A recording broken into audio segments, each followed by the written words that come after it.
But 10 minutes into my hike, I'm already tired.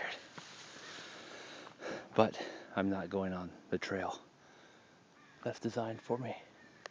Instead, I went over these logs.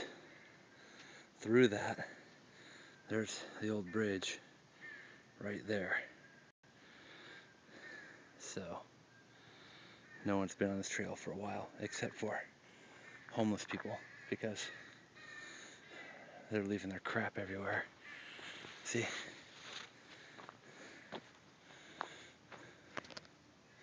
See all that stuff?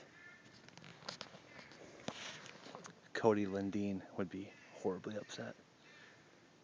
Check out this tree though. You could like climb that tree.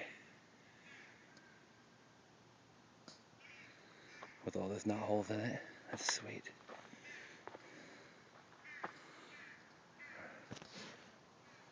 Alright, let's see what else I can find.